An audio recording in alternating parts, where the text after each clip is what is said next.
கொக்குவில் யாழ்விசன் இந்து மன்றத்தின் ஆதரவில் சைவ சித்தாந்த அடிப்படை கொள்கை விளக்கம் யாழ் பல்கலைக்கழக சைவ சித்தாந்த துறை சிரேஷ்ட விரிவுரையாளர் கலாநிதி ஜெயேந்திரன் விளக்கம் தருகிறார்.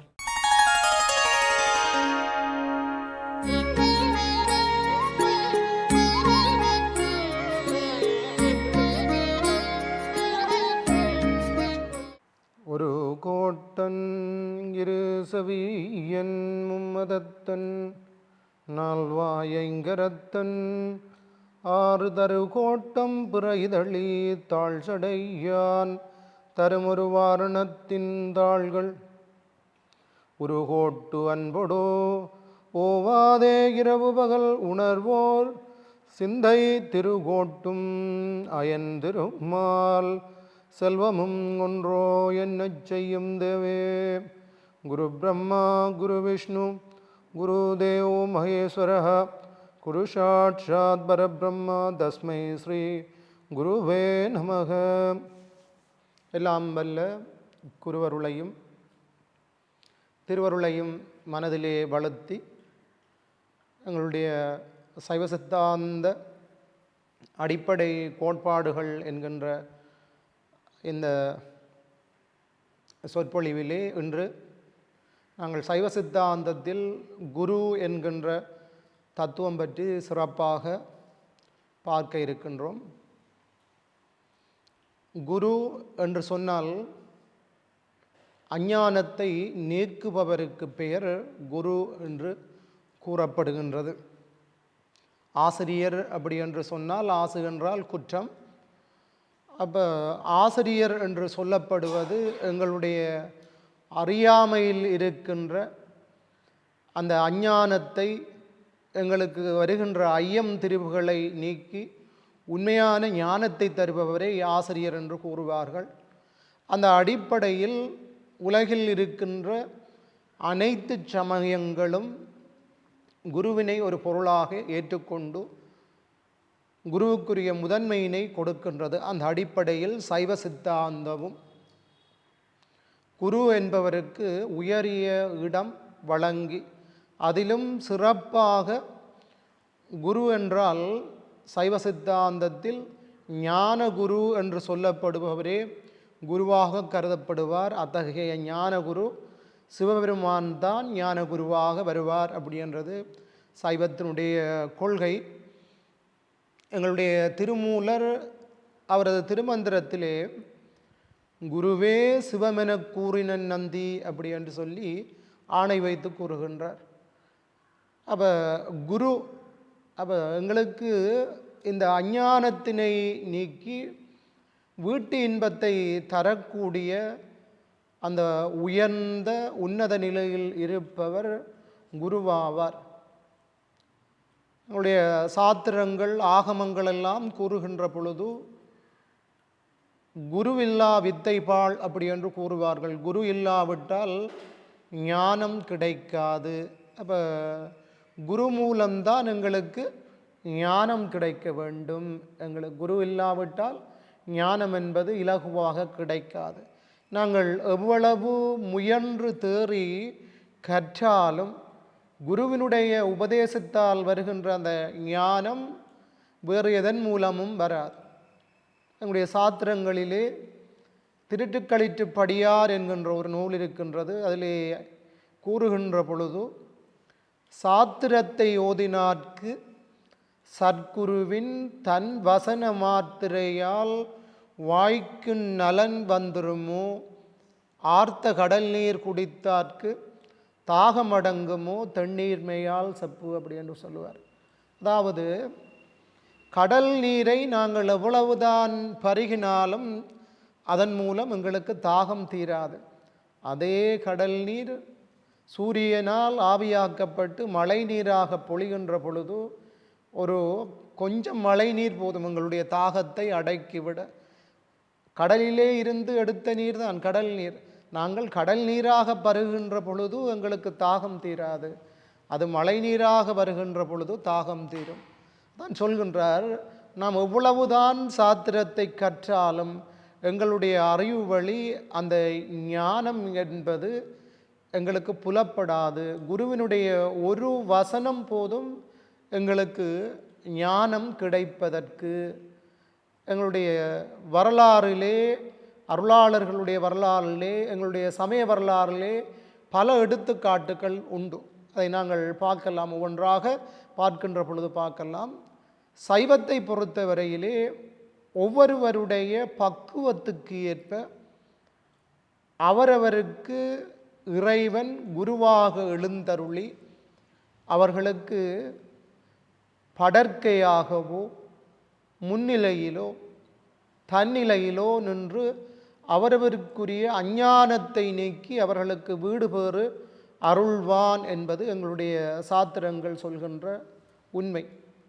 அந்த அடிப்படையிலே இந்த உயிர்களையெல்லாம் மூன்றாக பிரிப்பார்கள். உயிர்கள் பல. அத்தகைய உயிர்களை அவர்களுடைய அறிவிலே பற்றி இருக்கின்ற மலத்தின் அடிப்படையில் சகலர் என்றும் பிரளயாகலர் என்றும் விஞ்ஞானகலர் என்றும் மூன்று வகையாக பிரிப்பார்கள். அவர்களிலே சகல வர்க்கத்து உயிர்கள், சகலர் அப்படி என்று கேட்டால் அதாவது கலைகளோடு கூடியவர், மாயா தனுகரண புவன போகங்களோடு யாருக்கெல்லாம் மாயாகாரியமாகிய உடல் இருக்கின்றதோ அவர்களெல்லாம் சகல வர்க்கத்து உயிர்கள். அவர்கள் பக்குவம் படுகின்ற பொழுது அவர்களுடைய பக்குவ நிலையை முதல்வன் அறிந்து அவர்களுக்கு வேறு ஒரு ஞானியினை சீவன் முத்தரை இடமாக கொண்டருளி படற்கையிலே தோன்றி அவர்களுக்கு உபதேசம் செய்து அஞ்ஞானம் நீக்குவான்.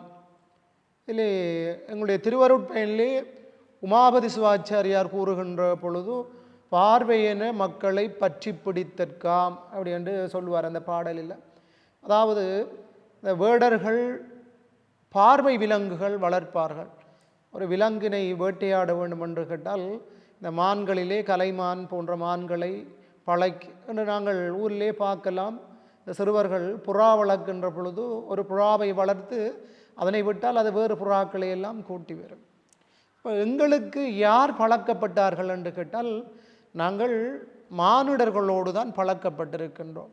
அவ்வாறு மானிடர்களோடு பழக்கப்பட்ட எங்களுக்கு மானிட சட்டை தாங்கிய மனிதர்களை கொண்டு அவர்கள் மூலம் எங்களுக்கு உபதேசம் செய்தால்தான் எங்களுக்கு அந்த உபதேசம் சரியாக நாங்கள் கேட்போம். இறைவன் நேரடியாக வந்து உபதேசம் செய்தால் நான் கேட்பதற்கு ரெடி இல்லை யாரும். இறைவன் வந்தால் விட்டு ஓடி விடுவோம். இறைவன் நேரடியாக வர முடியாது. வந்தால் எங்களால் அதனை கேட்க முடியாது.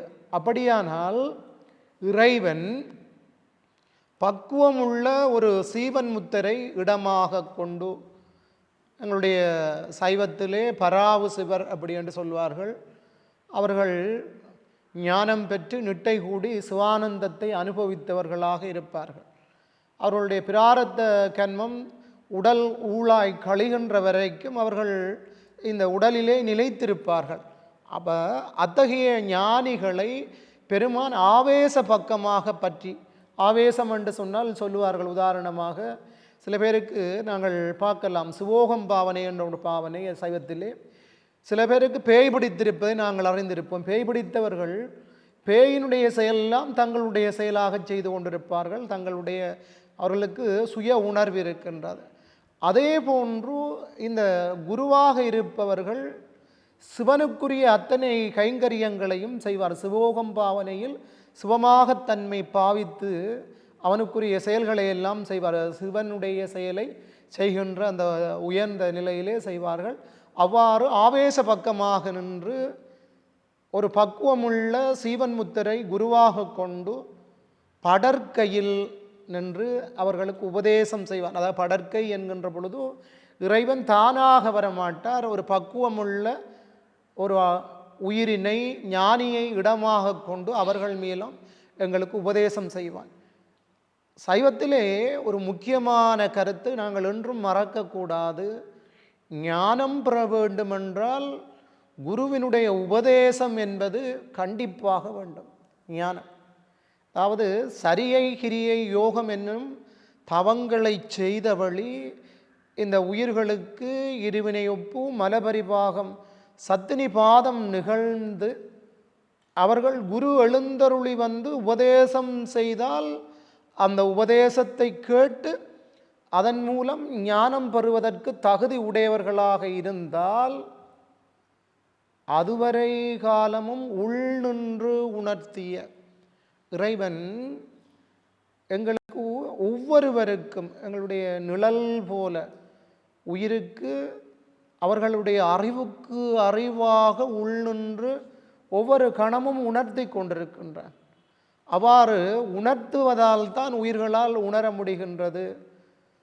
திருவருட்பயனிலே உமாபதியார் கூறுவார், ஒருவருடைய நிலைமை, அதாவது அகத்தில் எங்களை பற்றி கேட்கணும் என்றால் எங்களோட வீட்டில் என்னை பற்றி கேட்கணும், அகத்தில் எப்படி இருக்கிறார், அப்போ தான் என்னுடைய தெரியும்.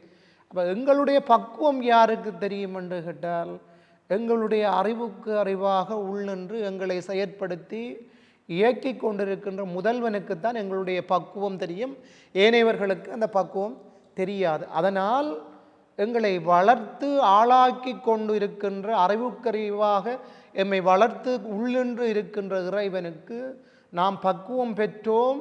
அதனால் புறத்தே குருவாக எழுந்தருளி வந்து உபதேசம் செய்தால் அந்த உபதேசத்தை கேட்டு நாம் வீடு பேறு அடையலாம் என்கின்ற உண்மை தெரிந்தால் அவர் என்ன செய்வார் என்று கேட்டால் குருவாக எழுந்தருளி வருவார். அப்பொழுது குருவாக எழுந்தருளி வந்து உபதேசம் செய்வார். அதான் குரு மூலம்தான் ஞானம் கிடைக்கும்.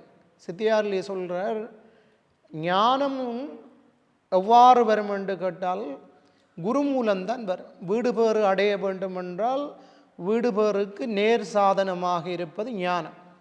அந்த ஞானம் நாங்கள் கற்பதன் மூலம் வராது, குருவினுடைய உபதேசத்தின் மூலம்தான் வரும். ஞானத்தால் வீடு என்றே நான்மறை நெற்புராணம் சொல்ல ஊனத்தார் என் கடவர் அப்படி என்றது சாத்திர வசனம் கேட்பார்கள். அதாவது உடைய வேதங்களிலே அந்த கிரியைகளை ஏற்றுக்கொள்பவர்கள் மீமாம்சகர் கர்மகாண்டிகள் அப்படி என்று சொல்லுவார்கள்.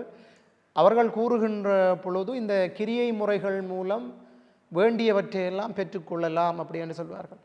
புத்திரர் வேணுமா, புத்திர காமேஷ்டி யாகம் செய்தால் புத்திரர் கிடைத்து விடும். இந்திரனுடைய பதவி வேண்டுமா, 1000 அஸ்மவேத யாகம் செய்தால் இந்திரனுடைய பதவி கிடைத்து. அது போன்று இந்த உலகியலே எங்களுக்கு வேண்டிய எவையவை வேண்டியது அவையவைக்கெல்லாம் இந்த கிரியை மூலமே செய்யலாம். அப்படி என்றால் இந்த வீடு பேறும் கிரியை மூலம் அப்படி வராது, அதுதான் சொல்கிறார். அப்போ வீடு பேறு எவ்வாறு கிடைக்கும் என்றால் ஞானத்தின் மூலம் கிடைக்கும். ஞானம் எவ்வாறு கிடைக்கும் என்றால் குரு உபதேசத்தின் மூலம் மாத்திரமே கிடைக்கும் ஞானம். அப்போ குரு என்றவர் முக்கியமானவர். அப்போ 3 வகை உயிர்களிலே இந்த மும்மலங்கள் பற்றியுள்ள ஆணவம் கன்மம் மாயை என்கின்ற மும்மலங்கள் பீடித்துள்ள போன்ற சகல வர்க்கத்து உயிர்களுக்கு நாம் அனைவரும் உடல் இருக்கின்றது. எல்லோருக்கும் உடல் இருக்கின்றது என்று கேட்டால் எல்லோருக்கும் மாயை இருக்கின்றது என்று பொருள். மாயை இருக்கின்றது என்று கேட்டால் எல்லோரும் கன்ம மாயையோட ஆணவத்தோடு இருக்கின்றோம். அப்போ நாம் எல்லோரும் சகல வர்க்கத்து உயிர்கள் தான். அப்போ அத்தகைய உயிர்களுக்கு ஒரு குருவினை இடமாக கொண்டு படற்கையிலே உபதேசம் செய்வார். அடுத்து பிரளயாகலர் என்கின்ற இரண்டாவதாக கூறுவார்கள். பிரளயாகலர் என்றால் பிரளய காலத்திலே அவர்களுக்கு இறைவன் குருவாக எழுந்தருளி அவர்களுடைய மலமாசினை நீக்கி அவர்களுக்கு வீடு பேறு நல்குவான் பிரளயாகலர். பிரளயாகலருக்கு முன்னிலையிலே குருவாக எழுந்தருளுவான் சொல்லுவார்கள். முன்னிலையில் என்றால் சிவபெருமான் நேரிலே முன்னிலே தோன்றுவார். கண்ணுதல் இருக்கும், நெற்றிக்கண், கண்ட கரை இருக்கும், மான் இருக்கும், மழு இருக்கும், தன்னிலே சரிபாதியாக அன்னை இருப்பார். அப்போ சிவனுக்குரிய வடிவங்கள் எல்லாம் புராணங்கள் எவ்வாறு செல்கின்றதோ அத்தகைய வடிவங்களோடு முன்னே வந்து நின்று அவர்களுக்கு உபதேசம் செய்வார். குரு முன்னின்று வந்தார். எங்களுக்கு இந்த புராணத்திலே சொல்லுவார்கள், திருஞான சம்பந்தமூர்த்தி சுவாமிகளுக்கு சிவபெருமான் நேரடியாக வந்து நின்று உபதேசம் செய்தார். நேரிலே வந்தார். அவர் சின்ன குழந்தையாக இருக்கின்ற பொழுது தந்தையை காணாது அழுத போது எங்களுக்கு அந்த வரலாறெல்லாம் தெரியும். இறைவனே குருவாக எழுந்தருளி வந்து அவருக்கு உபதேசம் செய்கிறார். அவ்வாறு வந்தால் சில பேர் உரை எழுதுகின்ற பொழுது திருஞான சம்பந்தரை நாம் பிரளயாகலர் என்றும் கூட கூறலாம் அப்படி என்று சொல்கின்றார்கள். அது ஆய்வுக்குரியது. அது அவ்வாறு எடுத்தாலும் தவறில்லை. அப்போ பிரளயாகலருக்கு அவர்களுடைய பக்குவம் வருகின்ற போது எங்களை பிரளயாகலர் என்று கேட்டால் சொல்வார்கள். அதில் பிரளயாகலரிலே ஸ்ரீகண்ட சிவன் அதிபக்குவம் உடையவர்கள் என்றும், அவருக்கு கீழே பார்த்தீங்கன்னா ருத்ரர்கள் இருப்பார்கள். அணுருத்ரர்கள், உருத்திரர்கள் போன்ற உருத்திரர்கள் எல்லாம் இருப்பார்கள். அவர்களெல்லாம் பிரளய காலத்திலே மலமாசு நீங்கி வீடு பேறு பெறக்கூடிய பக்குவம் உள்ள அதை உயர்ந்த உன்னத உயிர்கள். அவர்களுக்கெல்லாம் இறைவன் முன்னிலையிலே குருவாக எழுந்தருளி வந்து உபதேசம் செய்வான். இந்த விஞ்ஞானகலர் அப்படி என்று கேட்டால் அவர்களுக்கு ஆணவம் மாத்திரம் இருக்கும். விஞ்ஞானம் என்று கேட்டால் ஞானம், அறிவு. அவர்களுக்கு 3 மலமும் நீங்கினாலும் ஆணவத்தினுடைய மலவாசனை இருக்கும். பெருங்காயம் வைத்த பாத்திரத்திலே அந்த பெருங்காயத்தை எடுத்த பிற்பாடும் அந்த வாசனை நீங்காது. அதே போன்று விஞ்ஞானகலருக்கு இந்த மலங்கள் நீங்கினாலும் ஆணவம், கன்மம், மாய், இந்த 3 மலமும் நீங்கினாலும் அந்த மலவாசனை இருக்கும். ஆணவம், கன்மம், மாயை என்பவற்றிலே நாங்கள் விஞ்ஞானகலர் என்றால் பொதுவாக இந்த கன்மம் மாயை இல்லை என்று சொல்லுவார்கள். கன்மம் மாயை இல்லை என்றால் என்ன பொருள் என்று கேட்டால் அவர்களுக்கு உடல் இல்லையாண்டா உடல் இருக்கும், செயல் இல்லையாண்டு கேட்டால் செயல் இருக்கும். அப்போ கன்மம் மாயை உண்டுதானே என்று கேட்டால் போன்றவர்களுக்கு கன்மம் மாயை மயக்கத்தை செய்யும், மாயை மயக்கம் செய்யும். அதனால் மாயை உண்டு என்போம். பிரளயாகலருக்கும் விஞ்ஞானகலருக்கும் மாயை மயக்கம் செய்யாது. அதனால் அவர்களுக்கு மாயை இல்லை என்று சொல்வோம். அதே போன்று விஞ்ஞானகலருக்கு பார்த்தீர்கள் என்று கேட்டால் இந்த கன்மமும் மயக்கம் செய்யாது. அதனால் அவர்களுக்கு கன்மம் மாயை இல்லை என்று சொல்வார்கள். மயக்கம் செய்யாத காரணத்தினால் அவர்களுக்கும் ஆணவம், கன்மம், மாயை உண்டு. உபசாரத்தால் அவர்களுக்கு ஆணவ மலவாசனை மாத்திரம் மயக்குவதால் ஆணவம் மட்டும் உண்டு என்று சொல்வார்கள். அவர்கள் பக்குவம் பெறுகின்ற பொழுது சொல்வார்கள், இந்த சகல வர்க்கத்து உயிர்களுக்கு எங்களுக்கு அருட்சக்தி 4 விதமாக பதிகின்ற பொழுது, மந்ததரம், மந்தம், தீவிரம், தீவிரதரம் என்று 4 விதமாக பதிகின்ற பொழுது இறைவன் குருவாக புறத்தே எழுந்தருள் உபதேசிப்பான்.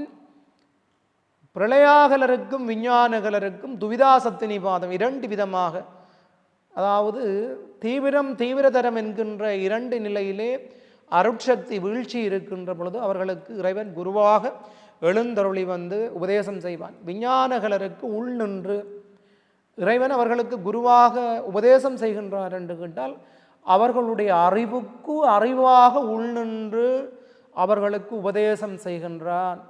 அப்போ யாராக இருந்தாலும், எந்த தரத்தை உடைய உயிர்களாக இருந்தாலும் அவர்கள் வீடு பேறு பெற வேண்டும் என்று சொன்னால் நிச்சயமாக அவர்களுக்கு குருவினுடைய உபதேசம் என்பது இன்றியமையாததாக இருக்கும் சைவத்தை பொறுத்தளவில். அப்போ அதனால்தான் குருவுக்கு உயர்ந்த இடம் சைவ சித்தாந்தம் கொடுக்கின்றது. ஏனைய சமயங்களும் கொடுக்கின்றது, இல்லை என்பதில்லை. அவர்களை விட குருவினை சிவமாக பார்க்க வேண்டும் அப்படி என்று சொல்கிறது சைவ சித்தாந்தத்தினுடைய உபரிய நெறி. அப்போ குரு உபதேசத்தின் மூலம்தான் அவர்களுக்கு வீடு பேறு என்பது கிடைக்கக்கூடியதாக இருக்கும். அதிலும் குரு உபதேசம் என்று கேட்டால் எல்லோருக்கும் ஒரே வகையாக இறைவன் உபதேசம் செய்வானா என்றால் இல்லை. அவரவருடைய பக்குவத்தை அறிந்து அவரவருடைய அறிவு தெளிவுக்கு ஏற்ப அவரவருக்கு குரு உபதேசம் செய்வார். எவ்வாறு நோயாளிகள் சென்றால் வைத்தியன் நோயினுடைய தன்மையை அறிந்து அதற்கு ஏற்ப மருந்து மாத்திரைகளை கொடுப்பார். அதே போன்று ஒவ்வொருவருடைய அறிவிலே இருக்கின்ற அறியாமை நோக்கி, அஞ்ஞான நோக்கி ஏற்ப அவரவருக்கும் உபதேசம் வேறுபடலாம். எங்களுடைய குருஞான சம்பந்தர் கூறுகின்ற பொழுது சிவபோசாரத்திலே 1 கோடி ஆகமங்கள் எல்லாம் உணர்ந்தும் பெருகு தவம் சித்தியெல்லாம் பெற்றும் குருவருளாலே வைத்தபடி இருக்க மாட்டாத மாந்தற்கு சித்த சலனமாம் என்று கூறுவார். அப்போ அவரவருடைய பக்குவத்துக்கு ஏற்ப உபதேசம் செய்கின்றபடியாக தான் அவர் 1 கோடி ஆகமம் என்று சொன்னார். நாங்கள் பொதுவாக சுவாகமங்கள் 28, உபாகமங்கள் 207. ஆனால் 1 கோடி ஆகமங்கள் என்றேன்னு சொன்னார் என்று கேட்டால் எண்ணிக்கை இல்லை. என்று கேட்டால் எண்ணிக்கை இல்லாத உயிர்கள் வீடு போர் பெற்றிருக்கின்றது. அவரவருடைய பக்குவத்துக்கு ஏற்ப அவரவருக்கு உபதேசம் செய்யப்பட்ட முறை மாறுபடுகின்றது. அப்போ உபதேசம் பக்குவம் பெறுகின்ற பொழுது அவரவருடைய பக்குவத்துக்கு ஏற்ப குரு உபதேசம் செய்தால் அந்த கணமே அவர்களுக்கு ஞானம் வந்துவிடும். உங்களுடைய அருளாளர்களுடைய பலருடைய வரலாறு நான் ஆரம்பத்திலே கூறியது போன்று உண்டு. எங்களுடைய அருணகிரிநாதர் எங்களுக்கு தெரியும், எல்லோருக்கு அருணகிரிநாதர் திருப்புகளை அறியாதவர்கள் உண்டு அசைவத்தில். அப்போ அவருக்கு முருகன் வந்து உபதேசம் செய்தார், சும்மா இரு சொல்லற என்றால் சரியானே, அம்மா ஒன்றும் அறிந்திலேன் என்ற. அப்போ சும்மா இரு சொல்லற, அதுதான் அவருக்குரிய உபதேச மொழி. உடனே ஞானம் கிடைத்து விட்டது. பாருங்கள், பட்டினத்தாருக்கு அவருடைய மகனுடைய வடிவத்தில் இறைவன் வந்து கூறுகின்றார், காதற்ற ஊசியும் வராதுகான் கடைவழிக்கு என்றார். அப்போ உடனே ஞானம் கிடைத்து விட்டது. பெரிய செல்வந்தர், வணிக எல்லாத்தையும் துறந்து துறவியாக சென்றார். அவருடைய சந்தனாச்சாரியார்களிலே 8 நூல்களை அருளி செய்தவர் உமாபதி சிவாச்சாரியர். அவர் தில்லைவாழ் அந்தணர் மரபிலே வந்த பெரிய அந்தண சிரேஷ்டர். அவருக்கு அவருடைய குரு மறைஞான சம்பந்தர் சொல்கிறார், பட்டகட்டையில் பகற்குருடு ஏகுது பாரேர் என்றார் உபதேசம். அவருக்கு உடனடியாக அவருக்கு ஞானம் கிடைத்தது. அவருடைய மாணிக்க வாசகருக்கு குருவாக சிவபெருமான் குருந்தமர நிழலிலே எழுந்தருளி வந்திருந்து நமச்சிவாய என்று உபதேசம் செய்தார் அப்படி என்று உரையாசிரியர்கள் எழுதியிருக்கின்றார்கள். ஆக ஒவ்வொரு உயிருக்கும் ஒவ்வொரு விதமாக உபதேசம் கிடைக்கும்.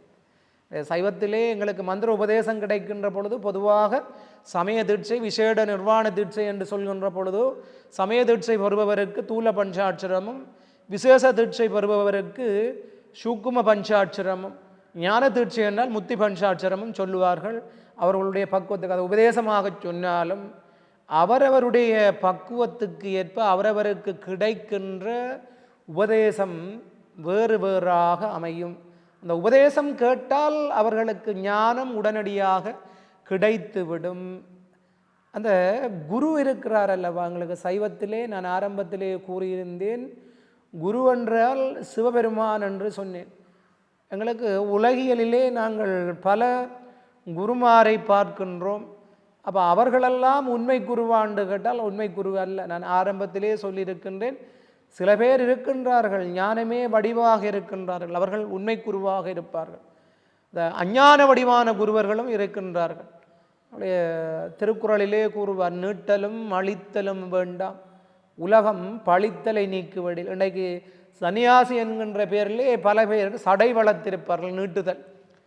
சில பேர் மழித்தல், மொட்டையடித்து கொண்டிருப்பார்கள் சமயாச்சாரம் என்கின்ற பேரிலே. ஆனால் என்ன செய்வார்கள், பிறருக்கு உபதேசம் செய்வார்கள், தாம் அடங்குவதில்லை. அப்படியானவர்களை பார்த்துத்தான் திருமூலர் குருட்டினை நீக்கா குருவினை கொள்வர், குருட்டினை நீக்கும் குருவினை கொள்ளார், குருடும் குருடும் குருட்டாட்டமாடி குருடும் குருடும் குழி விழுந்தவாறு அப்படி என்று சொல்லுவார். அப்போ அதிலே சொல்கிறார், தாழ் தந்து இறைவனுடைய திருவடியை தரவல்லவன் தான் சத்குரு அப்படி என்று சொல்கின்றார். அது சத்குருவாக சொல்கின்றார். அவ்வாறு வருகின்ற சத்குருவாக வருகின்ற குரு, நாங்கள் அவர்களை மானிடராக பார்க்கக்கூடாது சைவத்திலே. அப்போ அவர்களை நாங்கள் பார்க்கின்ற பொழுது அவர்களை சிவமாக நாங்கள் கண்டு தரிசிக்க வேண்டும். எங்களுக்கு அருணந்தி சிவாச்சாரியாருக்கு ஞான குருவாக இருந்தவர் மெய்கண்ட தேவர். மெய்கண்ட தேவர் பிறப்பதற்கு வழிவகை செய்தவர் அருணந்தி சிவாச்சாரியார். அவர் பிறப்பதற்கு காரணமாக இருந்தாலும் மெய்கண்டாருடைய தலைமை மாணக்கனாக பிற்காலத்திலே அருணந்தி சிவாச்சாரியார் அவர் இருக்கின்றார். அவர் கூறுகின்றார், இருபாக இரு பகுதி என்கின்ற நூலிலே தன்னுடைய ஆசிரியராகிய மெய்கண்டாரை நீங்கள் மானிடர் என்று பார்க்க வேண்டாம், அவர் சிவபெருமான் என்று சொல்கின்றார். கண்ணுதலும் கண்டக்கரையும் கரந்தருளி மண்ணிடையில் மாக்கள் மலமகற்றும் வெண்ணை நல்லூர் மெய்கண்டான் அப்படி என்று சொல்கின்றார். அப்போ திருவெண்ணை நல்லூரிலே தோன்றிய மெய்கண்ட தேவர் யார் என்று கேட்டால் அவர் கண் நுதல். சிவபெருமானுக்கு 3 கண் இருக்கு, நெற்றிக்கண். அவர் நுதல், கண்ணுதல், கண்டக்கரை என்று சொல்கின்றார். விடம் உண்டதால் கர்த்த கண்டம், கரந்தருளி அதையெல்லாம் மறைத்து மண்ணிலே இருக்கின்ற இந்த உயிர்கள் உய்தி பெற வேண்டும் அல்லவா. சித்தியாரிலே சொல்கின்றார், சிவபெருமான் குருவாக எழுந்தருளி வந்து இந்த வேத சிவாகமங்களை அருளி செய்யாவிட்டால் சகல வர்க்கத்து உயிர்கள் உய்தி பெற முடியாது. அதனால்தான் இறைவன் உருவத்திருமேனி எதற்காக தாங்குகின்றான் என்றால் இந்த சகல வர்க்கத்து உயிர்கள் வீடு பேறு அடைய வேண்டும் என்றால் இறைவன் குருவாக எழுந்தருள வேண்டும், உபதேசம் செய்ய வேண்டும். அதற்காகத்தான் அவர் என்ன செய்கிறார், உருவத்திருமேனி தாங்குகின்றார் என்று கூறுகின்றார். அப்போ அருணந்தியார் கூறுகின்றார், அப்போ தன்னுடைய குருவாக எழுந்தருளி வந்த மெய்கண்டாரை நீங்கள் சாதாரண மானிடராக காணக்கூடாது, சிவபெருமான் தான் வந்தார் அப்படி என்று சொல்கின்றார். அதே போன்று உமாபதியாரும் தன்னுடைய குருவாகிய மறைஞான சம்பந்தர் பற்றி கூறுகின்ற பொழுது, மறைஞான சம்பந்தரை நீங்கள் மானிடராக காண வேண்டாம், பேரில்லாநாதன் ஞான சம்பந்தன் என்று பெயர் புனைந்து அப்படி என்று போற்றிப்பவருடையிலே கூறுவார். அதுக்கு ஒரு பேரும் இல்லை இறைவனுக்கு, ஒரு ரூபம் ஒரு நாமம் ஒன்றும் இல்லாதவர், அவருக்கு 1000 திருநாமம் பேசி நாங்கள் அவரை வழிபாடு செய்கின்றோம். அத்தகைய இறைவன் அவருக்கு ஞான சம்பந்தனாக வந்து அவருக்கு உபதேசம் செய்தார் அப்படி என்று சொல்கின்றார். அப்போ எங்களுக்கு பல அருளாளர்களுடைய வரலாறு இருக்கும். அப்போ குருவை நாங்கள் சிவமாக காண வேண்டும். அப்போ குரு ஒரு கண்ணாடி போன்று என்று சொல்வார்கள். கண்ணாடியின் முன் நிற்கின்ற பொழுது கண்ணாடிக்கு எதிரே நிற்பவர்களை கண்ணாடி பிரதிபலித்து காட்டும். அதே போல இந்த ஆன்மாவிற்கு தன் உண்மையினை, ஆன்ம ரூபத்தினை யார் காட்ட முடியும் என்றால் குருதான் காட்ட முடியும். அப்போ உடைய யாழ்ப்பாணத்து சிவயோக சுவாமிகள் சொல்வார், என்னை எனக்கு அறிவித்தான் எங்கள் குருநாதன். அருமையான பாடல். அப்போ செல்லப்பா சுவாமிகள் யுவ சுவாமிகளுக்கு குருவாக எழுந்தருளி இருந்து அவருக்கு தன்னை அறிவித்திருக்கிறார். எல்லோருக்கும் அதுதான் சைவத்தில். அப்போ ஆன்மாவிற்கு தன் உண்மை நிலையினை உணர்த்துபவர் யார் என்று கேட்டால் குருதான் உணர்த்த முடியும். அவ்வாறு குரு. அப்போ குருவாக வருபவருக்கு உயர்ந்த இடம் உண்டு. அவர் குருவாக வந்து உபதேசம் செய்தால் அந்த உபதேசத்தின் மூலம் பல பேர் வீடு பெறுவார்கள். குருபதேசம். அப்போ குரு உபதேசம் செய்வது மானிடர்களாகிய எங்களுக்கு மாத்திரமல்ல, எந்தெந்த உயிர்கள் பக்குவம் பெறுகின்றதோ அந்தந்த உயிர்களுக்கெல்லாம் உபதேசம் செய்வார். எங்களுடைய சைவத்திலே ஒரு பெரிய நாங்கள் புண்ணியம் செய்திருக்கின்றோம். வேறு சமயங்களெல்லாம் கூறுகின்ற பொழுது மனிதர்களுக்கு மட்டும்தான் வீடு பேர் உண்டா, அதிலும் வைதிக நெறியிலே ஆண்களுக்குத்தான் வீடு பேர். அப்படி இல்லை ஆகம நெறி, சைவ சித்தாந்த சைவ நெறியிலே அனைத்து உயிர்களுக்குமே வீடு பேர் உண்டு. மனிதர்கள் மாத்திரமல்ல, ஆண் பெண் வேறுபாடு இல்லை, விலங்குகள் அல்ல, எறும்பல்ல, ஒரு அறிவுடைய தாவரம் கூட வீடு பேறு பெற முடியும். இறைவனுடைய அருள் இருந்தால் எதை சாதிக்க முடியாது. முன்னவனே முன்னின்றால் முடியாத பொருள் உள்ளதோ என்ற அருளாளர்கள் கேட்கின்றார்கள். உமாபதியாருடைய வரலாறிலே அவர் பெற்றான் சாம்பான் என்கின்ற விறகு வட்டிக்கு இறைவனுடைய ஆணை வழி அவர் முத்தி கொடுக்கின்றார். பெருமான் திருவுளச்சூட்டு எழுதி கொடுக்கிறார். பேதமர தீக்கை செய்து முத்தி கொடுக்க திருவுள்ளம் என்று உமாபதியாருக்கு பெற்றான் சாம்பான். பெற்றான் சாம்பானுக்கு உமாபதியார் தீட்சை மூலம் வீடு பேறு கொடுத்து விட்டார். அவருக்கு கொடுக்கப்பட்ட தீட்சை சத்தியோ நிர்வாணம். கேட்ட உடனே ஒளி வடிவாக போயிடுவார்கள். ஒளி ஞானமே வடிவாக குருவுக்கு அவ்வளவு ஆற்றல் இருக்கின்றது பாருங்கள். ஞானமே ஒளி வடிவாக போய்விட்டார். அவருடைய மனைவி அரசனிடம் போய் முறையிட்டார். என்னென்று அவர் உமாபதியார் அவர் விறகு வட்டி அங்கே சென்றார், அவர் சரியானே இவர் மூலம் என்ன கொல்லப்பட்டு விட்டார் அப்படி என்று. உமாபதியாருடைய பக்குவம் உலகம் போல தெரியும் அந்த காலத்தில். அரசனுக்கு தெரியும். அரசன் வந்து கேட்கின்றார். அப்போ இங்கே என்று கேட்டோன்னே அரசனிடம் சொல்கின்றார், உபதேசத்தின் மூலம் வீடு பேறு பெற்றார், சத்தியோ நிர்வாணம் என்றது. அப்போ அதனுடைய உண்மைத்தன்மையை அவர் பரிசோதிப்பதற்கு கேட்கின்ற பொழுது அங்கு பக்குவம் உள்ள உயிர்கள் என்று பார்த்தால் ஒருவரும் இல்லை. பெருமானுடைய ஆனந்தமா நடராஜருக்கு அபிஷேகம் செய்கின்ற அந்த அபிஷேக நீரை உண்டு வளர்ந்த முள்ளிச்செடி இருக்கின்றது. முள்ளிச்செடிக்கு அவர் உபதேசம் செய்தார். அந்த முள்ளிச்செடி ஒளி வடிவாக சென்று வீடு பேறு பெற்ற பாருங்கள். ஓரறிவு உயிர் உண்டு. எறும்பூர்தி என்ற தலம் இருக்கின்றது. எறும்பு பெருமானை வழிபாடு செய்து வீடு பேறு பெற்ற தலம். குரங்கடி முற்றம் என்றால் குரங்கு பெருமானை வழிபாடு செய்து வீடு பேறு பெற்ற தலம். திருக்கழுக்குன்றம் என்றால் கழுகு பெருமானை வழிபாடு செய்து வீடு பேறு பெற்ற தலம். எங்களுக்கு தெரியும். எங்களுடைய திருவானைக்காவிலே சிலந்தியும் யானையும் பெருமானை வழிபாடு. அப்பாறு சைவத்தை பொறுத்தளவிலே யார் என்றாலும் பக்குவம் உள்ள அத்தனை உயிர்களும் குருவினுடைய உபதேசத்தால் ஞானத்தால் வீடு பேறு கிடைக்கின்ற வல்லமை எங்களுக்கு உண்டு. அப்போ குருவை நாங்கள் பார்க்கின்ற பொழுது அதில் ஒரு முக்கியமான ஒரு கருத்து சொல்ல வேண்டும். எங்களுக்கு குருவாக வருபவர் நாங்கள் மானிட சட்டை தாங்கி வருகின்றாரே, இவர் கருமேனி தரித்தவர் என்று நாங்கள் கருதக்கூடாது. சொல்லுவார்கள், பசுவினுடைய சாணம் இருக்கின்றதல்லவா, அது மலம்தான். ஆனால் மலமாக இருந்தாலும் அது எல்லா அழுக்குகளையும் நீக்கக்கூடிய வல்லமை உண்டு. ஆவினுக்கருங்கலம் அறநெஞ்சாடுதல் என்று கூறுவார்கள். அப்படி என்று கேட்டால் இந்த ஆவிலே இருந்து புறப்படுகின்ற 5 பொருட்களும் பெருமானுக்கு உகந்தது அல்லவா. அந்த மலம் எவ்வாறு பசுவினுடைய சாணம் மருந்தாக இருக்கின்றதோ, ஞான குருவும் கருமேனி எங்களை பார்க்குறதுக்கு உடல் தரித்து வந்திருப்பவர் போன்று இருந்தாலும் அவர் யார் என்று கேட்டால் சிவன். அவருடைய உடலை மாயாகாரிய கருமேனி என்று நாம் கருதக்கூடாது. அவருடைய திருமேனி அருள்மேனி என்று நாங்கள் நோக்க வேண்டும். திருவருள் பயனிலே அருள் உருநிலை என்று ஒரு நிலை வைத்திருக்கின்றார் உமாபதி சிவாச்சாரியார். திருவருளே குருவாக திருமேனி கொண்டு எழுந்தருளி வருகின்றது எங்களுடைய பக்குவம் வருகின்ற பொழுது. அப்போ அந்த பக்குவத்துக்கு ஏற்பத்தான் எங்களுக்கு உபதேசம் கிடைக்கும். அப்போ குரு என்றும் உடனிருந்து வளர்த்து வருகின்றார். நாங்கள் உணரக்கூடிய வல்லமை இன்னும் வரவில்லை.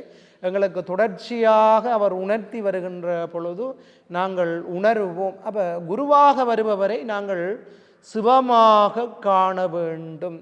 குரு என்ன செய்கின்றார் என்றது எங்களுக்கு முக்கியமில்லை. சைவத்தில் சொல்வார்கள், நடுநிலையிலே நிற்க வேண்டும் என்று. நெருப்பு இருக்கின்றது அல்லவா, தீ இருக்கின்றது. தீயினுடைய அருகிலே சென்றால் தீ சுட்டுவிடும். தூரத்திலே இருந்தால் எங்களுக்கு குளிர்காய முடியாது. நடுநிலையிலே நிற்கணும். புத்த பகவானும் மிடில் பாத் அப்படி என்றால் மத்திய பாதை என்று தான் வைத்திருக்கின்றார். சைவத்திலும் ஒன்று குரு. பல பேர் குருவினிடம் நெருங்கி பழகினால் குருவாக இருப்பவர் சுபோகம் பாவனை முடிந்து வேறு நிலையிலே வருகின்ற பொழுது அவர் உண்மையிலேயே அவர் தவறு செய்யாவிட்டாலும் சில வேளைகளில் என்ன உலகியலிலே ஈடுபடுகின்றார் என்று எங்களுக்கு சிந்தனை தோன்றும். அப்படி நாங்கள் ஆகை நெருங்கி இருத்தல் கூடாது, தூரத்திலும் இருக்கக்கூடாது. தூரத்திலும் இருந்தால் அவரால் பயன் இல்லை. எனக்கு ராமகிருஷ்ண பரமஹம்சர் அருமையான ஒரு வரலாறு சொல்லி இருக்கின்றார். கேட்கலாம், ஒருவருக்கு ஒருவருக்கு குருவாக ஒருவர் வாய்த்தார். அப்போ அவர் மாணக்கனிடம் உபதேசம் செய்கின்றார். குருவினுடைய நாமத்தின் மூலம் வீடு பேறு பெறலாம். சைவத்திலே எங்களுக்கு உண்டு. திருநாவுக்கரசு சுவாமிகளினுடைய நாமத்தினை சொல்லி வீடு பேறு அடைந்தவர் அப்பூதி அடிகள். அப்படி குருவினுடைய நாமத்துக்கு அவ்வளவு வன்மை உண்டு, வலிமை உண்டு. அந்த நாமம் சொன்னால் வீடு பேறு எங்களுக்கு திண்ணமாக கிடைக்கும். அப்போ என்னுடைய நாமத்தை சொல், நீ வீடு பேறு பெறலாம் என்ற. அப்போ மாணவனுக்கு மனதிலே உறுதி, திட சங்கற்பம். குருவினுடைய நாமம் தன்னை காப்பாற்றும் என்று நினைக்கின்றான். அந்த நாமத்தை அவன் உச்சரித்து கொண்டு வருகின்றான் தொடர்ந்து. மந்திரம் என்றால் நினைப்போரை காப்பது. தொல்காப்பியத்திலே நிறைமொழி மாந்தர் ஆணையிற்கிழந்த மறைமொழிதானே மந்திரம் அப்படின்ற சொல்ல சொல்ல அதனுடைய ஆற்றல். அப்போ அவர் மந்திரத்தை குருவினுடைய நாமத்தை உபதேசிக்க அந்த ஆற்றல் மூலம் இவனுக்கு பஞ்சபூதங்களும் கட்டுப்படுகின்றது. நீரால் நடக்க முடிகின்றது இவனால். இப்போ பல பேர் ஊரில் இருந்தவர்கள் குருவிடம் போய் சொல்கின்றார்கள், உன்னுடைய நாமத்தை சொல்லி உன்னுடைய சீடன் நீரிலே நடக்கின்றான், பல வித்தைகளை எல்லாம் செய்கின்றார். அப்போ என்னுடைய நாமத்துக்கு அவ்வளவு வலிமை என்றால் என்னாலும் அவ்வாறு செய்ய முடியும் என்று அவர் சமுத்திரத்திலே இறங்கினார், மூழ்கி மாண்டு போனார். அப்போ நாங்கள் குருவாக எங்களுக்கு நாங்கள் ஏற்றுக்கொள்பவர் என்ன செய்கின்றார் என்றது நாங்கள் பார்க்கக்கூடாது. அவரை சிவமென நாங்கள் கண்டு அதிலே உறுதியாக இருப்போம் என்றால் அவர் மூலம் அதன் மூலம் பெருமான் எங்களுக்கு அருள் செய்வார். எங்களுக்கு அவர்களுடைய வேடம் சிவோகம் பாவனையிலே அவர்கள் வேடம் தரித்திருக்கின்றார்களா, விபூதி உருத்திராட்சம், அவர்கள் சிவனடியார்களாக சிவோகம் பாவனையில் இருக்கிறார் என்று நாங்கள் உணர்ந்தால் அவரை குருவாக நாங்கள் ஏற்றுக்கொள்ளலாம். குரு அப்போ குருவினுடைய உபதேசமும் குருவினுடைய துணையும் தான் எங்களுக்கு வீடு பேறு நல்குவதற்கு உயர்ந்த நிலமாக இருக்க முடியும். அத்தகைய பக்குவமுள்ள எங்களுடைய ஆசிரியர்கள் ஆச்சாரியார்கள் சைவத்திற்கு உண்டு. நாங்கள் சைவத்திலே சமயாச்சாரியார்கள் சந்தனாச்சாரியார்கள் என்று இரண்டாக பறித்து வைத்திருக்கணும். பார்க்கலாம், சமயாச்சாரியார்கள் என்று நாங்கள் கூறுகின்ற பொழுது எங்களுடைய நால்வர் பெருமக்கள் நாங்கள் திருநாவுக்கரசு சுவாமிகள், திருஞான சம்பந்த சுவாமிகள், சுந்தரமூர்த்தி சுவாமிகள், மாணிக்கவாச சுவாமிகள் இவர்கள் நால்வரையும் நாங்கள் எங்களுடைய சமயாச்சாரியராக வைத்திருக்கின்றோம். சந்தனாச்சாரியாராக மெய்கண்ட தேவர், அதாவது அதிலும் 2 வகையாக சொல்லுவார்கள், புறச்சந்தானம் அகச்சந்தானம் என்று. புறச்சந்தானத்திலே மெய்கண்டர் தேவர், அருணந்தி சிவாச்சாரியார், மறைஞான சம்பந்தர், அடுத்தது உமாபதி சிவாச்சாரியாரை நாங்கள் குருவாக ஏற்று இன்றும் போற்றி வழிபாடு செய்கின்றோம். அப்போ அத்தகைய குரு பாரம்பரிய மரபு சைவத்திற்கு தனித்து உண்டு. எங்களை சிவனை குருவாக கொள்கின்ற மரபும் முருகப்பெருமானை குருவாக கொள்கின்ற மரபும் எங்களுக்கு உண்டு. முருகனை சொல்லுவார் அருணகிரிநாதர் கூறுகின்ற பொழுது, உருவாய் அருவாய் உளதாய் இலதாய் மறுவாய் மலராய் மணியாய் ஒளியாய் கருவாய் உயிராய் கதியாய் விதியாய் குருவாய் வருவாய் அருள்வாய் குவனே அப்படின்னு சொல்ல குரு. அப்போ குருவாய் வர முருகப்பெருமானும் குருவாக எங்களுக்கு தெரியும். சிவபெருமானுக்கு தகப்பன் சாமியாக இருந்து உபதேசம் செய்தார். அதாவது சைவத்தில் அந்த ஞானத்தை பெறுவதற்கு வரம்பு வயது எல்லை இல்லை. யாருக்கு பக்குவம் இருக்கின்றதோ அவர் ஞானத்தை பெற்றுவிடலாம். ஈராண்டில் சிவஞானம் பெற்றுயர்ந்த மெய்கண்டார் இணைத்தாள் போற்றி, நாராண்ட பல்லடியார்க்கருள் புரிந்த அருணந்தி நற்றாள் போற்றி சொல்கின்றோம். திராண்ட கடந்தை நகர் மறைஞான சம்பந்த நிலத்தாள் போற்றி, சீராண்ட தில்லை நகர் உமாபதியார் செம்பதும திருத்தாள் போற்றி என்றால் 2 வயதிலே ஞானம் பெறக்கூடிய வல்லமை மெய்கண்ட தேவருக்கு இருந்தது. சின்ன குழந்தைகள் திருஞான சம்பந்தர் சின்ன வயதில் இருக்கின்ற 3 வயதிலே ஞானப்பாலும். அத்தகைய அருள் வரலாறு எங்களுக்கு அது வயது எல்லை என்பது எங்களுடைய ஞானத்தை பெறுவதற்கு. எங்களுடைய இன்றைக்கு பார்க்கலாம் சுடலை ஞானம் என்று சொல்வார்கள். அது சில பேர் சொல்லுவார்கள் இந்த வயது அனுபவிக்கக்கூடிய வயது. அப்போ ஞானக்கல்வி எப்படின்னு கேட்டால், ஞானக்கல்வி இறக்கின்றதை எல்லாம் முடிந்து பிள்ளை பேரப்பிள்ளை இதெல்லாம் கண்டு இறுதியான காலத்தில் ஞானக்கல்வி. அப்போ எங்களுடைய உடல் எங்களுக்கு கொடுக்காது, இடம் கொடுக்காது உடல். அங்கே பார்த்து நீங்கள் என்று கேட்டால் சொல்கிற போது என்னென்ன பொறியைந்து நெறிமையங்கி மதிமையங்கி ஐமேல் உந்தி என்ற மாதிரி அந்த ஞானத்தை கேட்டு நாங்கள் தெளியக்கூடிய காலம் இல்லை. எல்லா காலமும் உலகியல்லே மாண்டு விடும். அப்பொழுது அப்படியானால் சுவர் இருக்கின்ற பொழுதே சித்திரங்கீற வேண்டும் என்று உடல் இருக்கின்ற பொழுது இப்பொழுதே நாங்கள் ஞானத்தினை பெறுவதற்கு துணை செய்ய வேண்டும். குருதான் பக்குவம் அறிந்து ஞானம் தருவதற்கு சிறப்பான. அப்படி குரு வருகின்ற பொழுது நாங்கள் சொல்கின்றார்கள், ஞான குரு என்று கேட்டால் அந்த ஞான குருவினை எவ்வாறு நாம் இனங்கண்டு கொள்வது? எல்லோரும் குரு என்று பல பேர் இருக்கின்றார்களே, அவ்வாறானால் யாரை ஞான குருவாக கொள்வது? ஞான குருவை எவ்வாறு இனம் காணலாம் என்றால் பெற்றவர்கள் எங்களுக்கு கூறியிருக்கின்றார். அவர்கள் கூறுவதை வைத்து கொண்டு நாங்கள் முடிவு பெறலாம். எங்களுடைய மாணிக்கவாசக சுவாமிகளுக்கு திருப்பெருந்துறையிலே சிவபெருமான் குருவாக எழுந்தருளி இருந்து அவருக்கு உபதேசம் செய்தார். அப்போ அவர் சொல்கின்ற பொழுது மெய்தான் அரும்பி விதிர்விதிர்த்து உன் விரையார்களுக்கு. அப்போ அந்த படிநிலை சொல்கின்றார்கள். ஞான குருவை காண்கின்ற பொழுது எங்களுக்கு உடல் நடுக்குறும், எங்களுடைய உடல் நடுக்குறும், உரை குளரும், எங்களுடைய ரோமம் எல்லாம் என்ன பொடிபடுத்து மயிர்ப்பு செறியும் என்று சொல்கின்றார். அப்போ அடியற்ற மரம் போல விழுவார்கள். உபதேசம் சொல்வார்கள். எங்களுடைய ஆதீன மரபிலே எங்களுடைய திருவாவடுதுறை ஆதீனத்தினுடைய குரு முதல்வராக அருள் நமச்சிவாய தேசிய மூர்த்திகள் இருக்கின்றார். சூரியனார் கோயில் ஆதீனத்துக்கு பார்த்தீங்கன்னா சிவாக்கிர யோகிகள் இருக்கின்றார். ஒரு தடவை எங்களுடைய திருவாவடுதுறை ஆதீனத்து துறவிகள், அவர்களுக்கு ஒரு மரபுண்டு. துறவிகளானால் அவர்கள் சில காலம் பிச்சை ஏற்று உண்ண வேண்டும், ஹோட்டலில் பிச்சை வாங்கி. அவ்வாறு பிச்சை ஏற்பதற்காக அவர்கள் வீதியிலே வருகின்ற பொழுது சிவாக்கிர யோகிகளை சந்தித்து விட்டார்கள். சந்தித்தவுடன் அவர் ஒரு ஞானி மகான், அவரை வழிபாடு செய்ய வேண்டும் என்பதற்காக அவர்கள் என்ன செய்கின்றார்கள் என்று கேட்டால், அவர்கள் கையிலே வைத்திருக்கின்ற திருவோடு பிச்சை எடுப்பதற்காக அந்த ஓட்டினை அருகிலே இருந்த திண்ணையிலே வைத்துவிட்டு வந்து அவரை விழுந்து வணங்கினார்களாம். அப்பொழுது சிவாக்கிர யோகிகள் கேட்டாராம், நீங்கள் யாருடைய மாணவர் என்று. அவர்கள் சொன்னார்களாம், நாங்கள் நமச்சிவாய தேசிய மூர்த்திகள், நமச்சிவாய தேசிய மூர்த்திகளுக்கு இப்படி அபக்குவமான மாணவர்கள். இரண்டு கேட்டால் குருவினை கண்டவுடன் உடனடியாக சரணாகதி டோட்டல். அது சட்டியை அவர்கள் வைத்திருந்த திருவோடை வைப்பதற்கு இடம் தேட வேணுமா?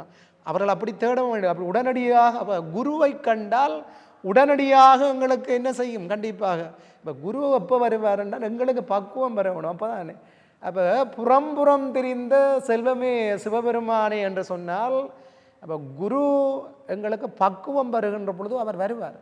அதுவரைக்கும் எங்களுக்கு உள்ளின்று நாங்கள் அகமுகமாக பார்க்கின்ற பொழுது உள்ளின்று எங்களுக்கு உணர்த்தி கொண்டிருப்பார். உள்ளின்று அப்போ உள்ளின்று உணர்த்துகின்ற இறைவன் பக்குவம் வந்தால் வருவார். நாங்கள் வருகின்ற பொழுது பார்க்கலாம். எல்லோருக்கும் குரு உண்டு, குருவாக வர வேண்டும். நான் சொன்ன உண்டு, எல்லா சமயங்களுக்கும் உண்டு. கிறிஸ்தவ சமயத்தை எடுத்துக்கொண்டால் அவர்களுக்கு அவர் இயேசுநாதர் குருவாக பல பேருக்கு உபதேசம் செய்திருக்கிறார். இஸ்லாத்தை எடுத்துக்கொண்டால் அவர்கள் இன்றைக்கு சூபிச ஞானிகளாக இருக்கிற சுனி முஸ்லிம்கள் என்று சொல்வார்கள். அவர்கள் அந்த தர்காவிலே இருக்கின்ற சில பேர் அதை ஏற்றுக்கொள்வதில்லை. அவர்களும் முகமது நபியை சொல்கின்ற பொழுது அவரை குருவாக கொள்கின்றார்கள். சீக்கியத்தை எடுத்துக்கொண்டு சொன்னால் அவர்கள் குருநானக்கை குருவாக எல்லா சமயங்களுக்கும் உண்டு. சைவத்திலும் குரு உண்டு. சைவம் குருவாக சொல்கின்ற பொழுது சிவன்தான் குரு என்று சொல்கின்றது. எங்களுக்கு இந்த 4 வகை நாற்கத்துக்கு ஏற்ப சரியை நெறி, கிரியை நெறி, யோகம் ஞான நெறிக்கு ஏற்ப சரியாகுரு, கிரியாகுரு, யோகாகுரு, ஞானாகுரு என்று 4 வகையாக நாங்கள் குருவினை சொல்கின்றோம். இந்த 4 வரை குருவிலே யார் மேலான குரு என்றால் சிவஞான சித்தியாரிலே கூறுகின்ற பொழுது ஞானிதான் மேலான குரு அப்படி என்று சொல்கிறார். ஞானி என்று கேட்டால் அவர் சொல்கின்றார், சமய தீட்சை பெற்றவர் சரியை நெறியில் நின்று வழிபாடு செய்வதற்கு உரியவர். அவர் சரியா குருவாக இருக்கலாம். விசேட தீட்சை பெற்றவர் அவர் கிரியை யோக நெறியிலே நின்று அவர் இதையெல்லாம் அவர் கிரியா குருவாக இருக்கலாம், யோகா குருவாக இருக்கலாம். ஞான தீட்சை பெற்றவர் தான் என்ன, அவர்தான் இந்த சரியை கிரியை யோகம் இந்த 3ற்கும் உரித்தாக இருப்பதோடு ஞான பூசை செய்வதற்கும் உரித்துடையவராக இருக்கின்றார். அப்போ அந்த ஞானா குரு தான் உண்மையான குருவாக இருக்க முடியும். அவன்தான் யார் என்று கேட்டால் சிவபெருமான் என்று சொல்கின்றார் குரு. அப்போ எங்களுக்கு கண்ணால் காணப்படுகின்ற தெய்வங்கள் யார் என்று கேட்டால் குருதான். நாங்கள் குருவினை சிவமாக கண்டு வழிபாடு செய்கின்ற பொழுது அவர் மூலம் எங்களுக்கு அத்தனை விதமான உபதேசங்களும் செய்யப்பட்டு அவருடைய அருள் என்கின்ற கையாலே எங்களுக்கு வீடு என்பதை நல்கி விடுவார். சிவஞான சித்தியாரிலே சுபக்கம் இறுதியில பாடலிலே கூறுகின்ற பொழுது சொல்றார், பரபிரம்மம் இவனென்றும் பரசிவன் தானென்றும் பராபரன் இவனென்றும் அரண் தரும் சீர்நிலையெல்லாம் இவனே என்றும் அருட்குருவை வழிபடவே. அந்த பாடலில் கூறுகின்ற பொழுது குருதான் சிவம் என்று சொல்கின்றார். நீங்கள் வேத உபநிடதங்களில் பரபிரம்மம் என்று சொல்லப்படுகின்ற பிரம்மம் என்று சொல்கின்றதே, வேதங்களிலே அது என்கின்ற சொல்லதால் கூறப்படுகின்ற மேலான பொருள் இருக்கின்றதே, நாம் வழிபாடு செய்கின்ற கடவுள் இருக்கின்றதே, அதெல்லாம் யார் என்று பார்த்தால் குருதான். அத்தகைய குருவினை நீங்கள் வழிபாடு செய்கின்ற பொழுது குரு மூலம் எங்களுக்கு அஞ்ஞானம் நீக்கப்படும். அந்த பாடலிலே சொல்கின்றார், 3 விதமாக சொல்கின்றார். கோழியானது தன்னுடைய முட்டையினை தன்னுடைய சிறகினால் பரீட்சிப்பதன் மூலம் அது குஞ்சு பொறிக்கச் செய்வது போன்றும், மீனானது சினையினை வைத்துவிட்டு அதனுடைய பார்வை மூலம் அந்த சினையினை பொறிக்கச் செய்வது போன்றும், மீன் குஞ்சு பொறிக்கச் செய்வது போன்றும், ஆமையானது கரையிலே முட்டை வைத்து என்ன செய்யும், அந்த முட்டையை மனதால் நினைப்பதன் மூலம் அந்த முட்டையை குஞ்சு பறிக்கச் செய்வது போன்றோ, ஆசிரியன் என்று வருபவன் என்ன செய்வார், அவர் நயன தீட்சை பார்வையினால் மனத்தால் வாக்கால் உபதேசத்தால் அத்தனை முறைகளாலும் இந்த ஆன்மாவினுடைய அஞ்ஞானத்தை நீக்கி ஞானத்தை கொடுப்பார். அப்போ குருதான் மேலான பொருள் சைவத்தில். அதாலாம் நாங்கள் என்ன சொல்கின்றோம் சைவத்தில் எங்களை பழைய இதிலே சொல்லி தந்து தாங்கள் உபநிடதம் என்றாலே என்னென்று கேட்டால் உபநிடத்துக்கு பொருள் மாணவர் சிரத்தையோடு ஆசிரியருக்கு அருகில் அமர்ந்திருந்து மறைபொருள் உண்மையை கேட்டல். அப்போ அதால் தான் உபநிடதங்களிலே பார்க்கலாம் நீங்கள் அவனுடைய சாந்தி மந்திரங்களிலே ஓம் ஷகனாபவது ஷகனோ உனக்கு சகவீரியம் ஹரவாவகே தேயஸ்வினாவதி தமஸ்துமாவித் திசாவகை ஓம் சாந்தி சாந்தி சாந்தி அப்படி என்று சொல்லி நான் சொல்கின்ற அந்த குரு மந்திரங்கள் எல்லாம் குருவோடு தொடர்புடைய வகையில் ஏனென்று கேட்டால் அஞ்ஞானம் நீங்க வேண்டுமென்றால் எங்களுக்கு உலகியலிலே மாத்திரமல்ல, எங்களுக்கு தெரியும் குருவினுடைய முக்கியத்துவம், ஆசிரியர்களுடைய முக்கியத்துவம். இன்று சர்வதேச ரீதியிலே ஆசிரியர் தினம் ஆசிரியர்களுக்குரிய மதிப்பு உயர்ந்த இடத்திலே கூறப்படுகின்றது. சைவத்திலே அது மேலான நிலையிலே சிவனாக வைத்து போற்றுகின்ற உயர்ந்த நிலை குருவுக்கு உண்டு. தெரியும் என்னுடைய சைவத்திலே நாங்கள் குருவாக சொல்கின்ற பொழுது சிவபெருமானுடைய மூர்த்தங்களிலே எங்களுக்கு மாகேஸ்வர மூர்த்தங்களிலே சிறப்பாக 25 அதிலே தட்சணாமூர்த்தி தென்முகக் கடவுளாக கல்லால் நிழல்மறை வில்லாரருளிய பொல்லார் இணைமொழி நல்லார் புனைவர் என்று மெய்கண்டார் கூறுகின்றார். அப்போ அவர் இந்த வேதாகமங்கள் அத்தனையும் கற்று மெய்ஞானம் வராமல் இருந்த அந்த சனகாதி முனிவர்கள் 4 சனகர், சனாதனர், சனந்தனர், சனத்குமாரர், இந்த 4 ஒரு காலத்தில் அவர்கள் எல்லா நூல்களையும் கற்றார்கள். ஆனால் ஞானம் கிடைக்கவில்லை. அப்போ பெருமானிடம் வந்து அவர்கள் அமர்ந்த போது அவர் சொல்லாமல் சொல்லி சின்மத்துறை மூலம் அவர்களுக்கு உபதேசம் செய்தார். அப்போ குருவாக நாங்கள் சைவத்திலே தட்சணாமூர்த்தி என்றும் வழங்குகின்றோம். பொதுவாக தேவர்கள் குருவை ஆக பிரகஸ்பதியை நாங்கள் சொல்லுவோம். குரு பார்வை கோடி நன்மை அப்படி என்று சொல்லுவோம். எங்களுடைய வியாழ பகவான் குரு பகவான் என்று சொல்லுவோம். அசுரர்களுக்கு சுக்லாச்சாரியாரை நாங்கள் கூறுவோம். சைவத்தில் நாங்கள் குருவாக மூலசித்தராக இருக்கின்ற சிவபெருமானையும் முருகப்பெருமானையும் குருவாக கூறுவோம். ஆனால் அருளாளர்களாக இருக்கின்ற ஞானிகளை நாங்கள் குருவாக கொள்வது சைவத்திலே உயர்ந்த மரபு. குரு அப்போ குருதான் எங்களுக்கு வீடு பேறு தர வேண்டும். திருமூலர் அழகாக கூறிய தெளிவு குருவின் திருமேனி காண்டல், தெளிவு குருவின் திருவார்த்தை கேட்டல், தெளிவு குருவின் திருநாமம் செப்பல், தெளிவு குரு சிந்தித்திருத்தலே அப்படின்னு. அப்போ குரு அப்போ குரு பற்றி நாங்கள் உயர்ந்த நிலையிலே உயர்ந்த இடத்திலே நாங்கள் அவர்களை கொள்ள வேண்டும். எங்களுடைய பக்குவம் அறிந்து எங்களுக்கு வீடு பேறு நல்கின்ற உயர்ந்த ஆன்மாக்களாக உத்தமர்களாக போற்றப்படுவது யார் என்று கேட்டால் குரு தான். அப்போ நாங்கள் வழிபாடு செய்கின்ற பொழுது தான் சொல்லுவார்கள், உங்களுடைய சைவத்திலே நாங்கள் குருவருளும் திருவருளும் இல்லாமல் மீள முடியாது.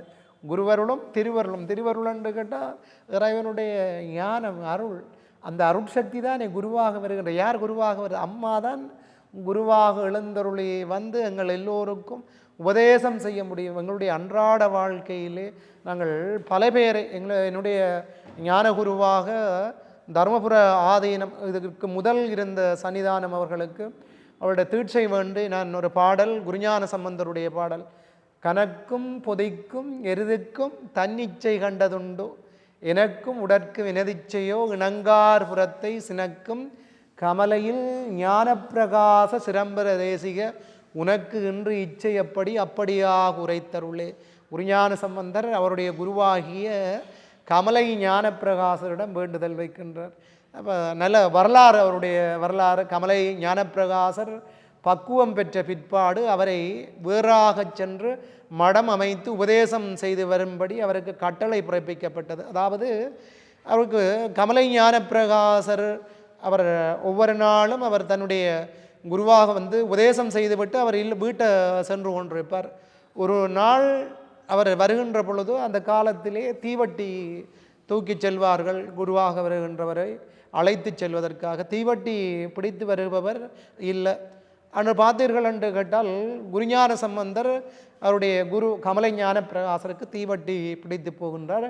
அப்போ அவர் வீட்டுக்குள்ளே செல்கின்ற பொழுது நில் என்று சொல்லி போட்டு போய்த்தார். அப்போ நில்லென்று போனால் அவருக்கு உபதேசம் செய்யப்பட்டிருக்கின்றது இரவு பகல் அற்ற இடத்தில் நில்லண்டு. இரவு பகல் அற்ற இடம் என்று கேட்டால் சுத்த நிலை, கேவலம் சகலம் சுத்தம் என்பார்கள். எங்களுக்கு யான் எனது என்று நீங்கிய அந்த இடம் சுத்த நிலையாக சொல்வார்கள் தத்துவத்திலே. அந்த இடத்திலே நிட்டை கூடி சும்மாக இருக்க வேண்டும். அவருக்கு அந்த நிலை வந்து விட்டது. அவர் நில்லண்டு கேட்டால் அந்த இடத்திலே நின்றார். அவர் குரு உபதேசம் நில்லண்டோனி அவர் நிட்டை கூடி நிற்க சொல்லியிருக்கிறான்னு ரெண்டுத்தர். அந்த இரவு ஃபுல்லாக மழை. காலையிலே குருபத்தினி வெளியால் வந்து பார்த்தார், குருஞான சம்பந்தரை சூழ மழை விடல், அவர் நிற்கிறார் அப்படியே. குரு வந்து அவருடைய பக்குவத்தை அறிந்து பார்த்து அவரை தனியாக சென்று மடம் அமைத்து அவரை சொல்கின்றார். அப்போ அதற்கு அவர் பாடிய பாடல். அப்போ நான் இந்த பாடலை எழுதி எங்களுடைய தர்மபுர ஆதீனத்திற்கு நான் சென்னை பல்கலைக்கழகத்திலே கல்வி கற்கின்ற பொழுது எழுதி அனுப்பினேன். எனக்கு தீட்சை வேணும் என்று. அப்போ அவர் தான் எனக்கு சமய தீட்சை செஞ்சு அப்புறம் விசேட தீட்சையும் செய்து வைத்தார். அப்போ அந்த பாடல் அதை சொல்வது, குருவாக நாங்கள் இருக்கோம். நிச்சயமாக நாங்கள் அனைவரும் குருவினுடைய உபதேசத்தின் மூலம் தீட்சை வாங்க வேண்டும், மந்திர உபதேசம் செய்ய வேண்டும். நான் அடிக்கடி கூறுவது எங்களுடைய மாணவர்களுக்கு, சைவத்தில் நாங்கள் பிற சமயங்களில் அந்த இனிஷியேஷன் என்றது முக்கியமாக செய்கின்றார்கள். சைவம் நாங்கள் நிறைய பேரை பற்றி சிந்திப்பதில்லை. என்னென்னு கேட்டால் எல்லா வகையிலையும் எங்களுக்கு சுதந்திரம் உண்டு. பாரதில் எங்கள் தீட்சை வாங்கி குரு மூலம் இணைந்தால்தான் மந்திரம் உபதேசம் செய்வதற்கு எங்களுக்கு தகுதி உண்டு. அதனால் என்றாலும் நாங்கள் குருவை நிச்சயமாக ஏற்றுக்கொள்ள வேண்டும். அப்போ குரு எங்களுக்கு, நாங்கள் இப்போ உலகியலிலே இருக்கின்ற குருவினை அவர்கள் வித்யா குரு என்று கூறுகின்றார்கள், வித்தை போதிப்பதால். அதே போன்று ஞானா குருவும் எங்களுக்கு கிடைக்க வேண்டும். அந்த ஞானா குருவினுடைய அருள் உபதேசத்தின் மூலம் நாங்கள் வீடு பேறு நிச்சயமாக பெற வேண்டும். அதற்கு எங்களுக்கு பார்த்தீர்கள் என்று கேட்டால் எங்களுடைய சாத்திர நூல்கள் வழிவகை செய்திருக்கின்றது. எங்களுடைய அருளாளர்களை நாங்கள் நிச்சயமாக ஞானா குருவாக ஏற்றுக்கொள்ளலாம். ஒவ்வொரு அருளாளர் 63 நாயன்மார்களும் ஏதோ ஒரு வகையில் எங்களுக்கு வழிகாட்டிகளாக குருகளாக இருந்திருக்கின்றார்கள். எங்களுடைய நாட்டிலே பல பேர் இருந்திருக்கிறார். யோக சுவாமிகள், செல்லப்பா சுவாமி, அங்கே பார்த்தீர்கள் என்ற சித்தானக்குட்டி சுவாமி, இன்றும் பல பேர் இருக்கின்றார்கள். அப்போ அவர்களை நாங்கள் உயர்வாக போற்றுகின்ற பொழுது நிச்சயமாக அவர்களுடைய ஆசி அருள் எங்களுக்கு உயர்ந்த நிலையிலே அவர்கள் இதை நாங்கள் பல பேரை பார்க்கலாம். குருவினை மறவாது குருவுக்காக என்னை வேணுமென்றாலும் சொல்லுவார்கள். எங்கள் உண்மை விளக்கம் என்கின்ற நூலினை எங்களுக்கு அருளி செய்த மனவாசகம் கடந்தார் அவர் சொல்கின்றார். அவர் சொல்கின்ற பொழுது இந்த உண்மை மனவாசகம் கடந்தார் தன்னுடைய குருவாக மெய்கண்டார் தான் அந்த நூலை செய்ததாக சொல்கின்றார். சித்த வினா எந்தனிடம் என்று அவர் கேட்கின்றார். அப்போ வினாக்கள் குருவினிடம் தொடுக்கின்ற பொழுது சுத்த வினாக்கள் என்று தொடுக்கின்ற பொழுது 6 தத்துவம் ஏது, ஆணவம் ஏது, அன்றே மாறா மலமேது, நானேது, நீ ஏது, நாதன் நடம் 5 எழுத்து தானேது, தேசியனே சாற்றின் ஒவ்வொரு கேள்வி கேட்பார். அப்போ எல்லாம் குருவாக சொல்வதாகத்தான் சொல்வார். இன்று எம்மவர்கள் ஏதாவது சொல்லிவிட்டால் அதை தான் கண்டுபிடித்ததாக சொல்கிறார்கள். தான் எல்லாம் அப்படியல்ல. அருள் நிறையில் ஞான நிறையில் எங்களுக்கு கிடைத்த எல்லாம் குருவால் வருவது. அப்போ குரு செய்த உபகாரத்தை நாம் மறக்கக்கூடாது. அப்போ எந்த பாவத்துக்கும் எங்களுக்கு சைவத்தில் பிராயச்சித்தம் ஒன்று, செய் நன்றி மறந்த பாவத்திற்கு பிராயச்சித்தம் இல்லை. மெய்கண்டார் சுஞான போதத்தில் சொல்கின்ற பொழுது, தன்னை அறிவித்து தான் தான் செய்தானை பின்னை மறத்தல் பிழையல அப்படின்னு சொல்லுவார். அதாவது எங்களுக்கு அஞ்ஞானத்தில் மூழ்கி இருந்த உயிரினை இறைவன் குருவாக எழுந்தருளி வந்து உபதேசத்தின் மூலம் ஞானம் தந்து அஞ்ஞானத்தை நீக்கி எங்களுக்கு உண்மை ஞானத்தை தந்து எங்களுக்கு ஞான தெளிவை ஏற்படுத்தினால் பல பேர் நானும் சிவனும் ஒன்று, அகம் பிரம்மாஸ்மி அப்படின்னு சொல்லிக்கொண்டு, தத்துவமசி, அகம் பிரம்மாஸ்மி, அயம் ஆத்ம பிரம்மம். வேதத்தில் மகா வாக்கியங்கள் இருக்கின்றது. யசுர் வேதம், இருக்கு வேதம், சாம வேதம், வேதத்திரை, இந்த 3 வேதங்களுக்கும் உரிய மகா வாக்கியம் தத்துவமசி, அகம் பிரம்மாஸ்மி, அயம் ஆத்ம பிரம்மம். குரு வந்து தன்னிலை முன்னிலை படர்க்கையாக இருந்து மாணவனை நோக்கி சொல்லுவார், தத்துவமசி, தத்துவம் என்றால் நீ அதுவாக இருக்கின்ற தத்துவம். அதை உணர்ந்த மாணவன் அகம் பிரம்மாஸ்மி என்று சொல்வான், நான் பிரம்மமாக இருக்கின்றேன். இருவரும் சேர்ந்து அயம் ஆத்ம பிரம்மம். வேதத்தினுடைய சாரமே அதுதான். 3 வேதத்தினுடைய சாரமும் 3 மகா வாக்கியங்கள். அப்போ அத்தகைய ஞான குருவாக வந்து உபதேசம் செய்தவரை நானும் நீயும் ஒன்று என்று சொல்ல முடியுமா? சொல்ல முடியாது. குருவுக்கு நாங்கள் கொடுக்கின்ற உயர்ந்த இடத்தை குருவுக்கு கொடுக்க வேண்டும். அந்த அடிப்படையிலே இன்று எங்களுக்கு சைவ சித்தாந்த சிந்தனையிலே குரு என்கின்ற அந்த உயர்ந்த நிலையை பற்றி நாங்கள் சிந்தித்திருக்கின்றோம். சைவத்திலே குரு என்றால் சிவபெருமான் தான் குரு. எங்களுக்கு பக்குவம் வருகின்ற பொழுது எங்களுடைய பக்குவத்தை உணர்ந்து இதுவரை காலமும் எங்களுக்கு உள்ளென்று உணர்த்துகின்ற குரு புறத்திலே குருவாக வருவார். இறுதியாக ஒரு பாடலோடு நான் இதை சொல்லி முடிக்கின்றேன். என்னுடைய சாத்திரங்களிலே தலையாய நூலாக இருக்கின்ற சாத்திரம் சிவஞான போதம். அந்த சிவஞான போதத்திலே ஞானம் வருமுறை கூறுகின்ற 8ஆம் சூத்திரத்திலே மெய்கண்டார் கூறுகின்ற பொழுது, ஐம்புல வேடரின் அயந்தனை வளர்ந்தன தம்முதல் குருவுமாய் தவத்தினில் உணர்த்தவிட்டு அந்நியம் இன்மையில் அரண்களல் செலுமே அப்படி என்று சொல்கின்றார்.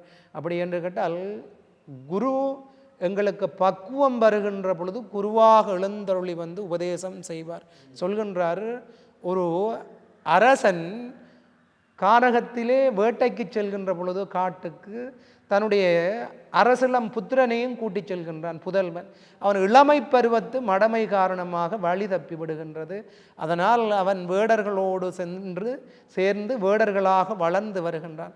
ஒரு கட்டத்திலே அரசன் இதை உணர்ந்து அவனுடைய புதல்வனை சென்று, நீ அரசலன்குமாரன், அரசனாக இருக்க தகுதியுடையவன் என்கின்ற உண்மைகளையெல்லாம் சொல்லி அவனை தன்னிடம் கூட்டி அரசலங்குமாரனாக மாற்றுவது போல குருவும் என்ன செய்வார் என்று கேட்டால், இந்த பாசத்தில் அழுந்தி அலலுறுகின்ற இந்த ஆன்மாக்களை நீங்களெல்லாம் சிவனுடைய குழந்தைகள், சிவபுத்திரர்கள், நீங்கள் சிவானந்தத்தை அனுபவிப்பதற்கு உரித்துடையவர்கள். சைவத்திலே உயிர் சிவானுபவம் ஒன்றிற்கே உரித்துடையது. அத்தகைய அனுபவத்திற்கு உரித்துடைய நீங்கள் இந்த மலத்திலே மூழ்காது சிவபுத்திரர்களாக இருக்க வேண்டும். உண்மையை சொல்ல இந்த உயிர் ஞானம் பெற்று அவருடைய பெருமானுடைய திருவழி நிழலை எங்களுடைய அப்பர் சுவாமிகள் சொல்வது போல, மாசில் வீணையும் மாலை மதியமும் வீசு தன்றலும் வீங்கிணல் வேளிலும் மூசு வண்டரை பொய்கையும் போன்றதை ஈசன் எந்தை இணையடி நிழலை, பெருமானுடைய திருவடி நிழல். திருவடி என்றால் அடி இல்லை, திருவடி என்றால் திருவருள். திருவருள், சிவஞானம், பதிஞானம், அருள் ஞானம், யான் எனது என்று அற்ற இடம் எல்லாம் அருள் தான். அந்த ஞானம் எங்களுக்கு கிடைக்கும், கைகூடும் என்று கூறி, வாழ்க அந்தணர் வானவரானினம் வீழ்க தன்புணல் வேந்தனும் ஒங்குக ஆழ்க தீயது எல்லாம் அரண்நாமமே சொல்க வையகமும் துயர் தீர்கவே. திருச்சிற்றம்பலம். கொக்குவில் யாழ்விசன் இந்து மன்றத்தின் ஆதரவில் சைவ சித்தாந்த அடிப்படை கொள்கை விளக்கம் யாழ் பல்கலைக்கழக சைவ சித்தாந்த துறை சிரேஷ்ட விரிவுரையாளர் கலாநிதி ஜெயேந்திரன் விளக்கம் தருகிறார்.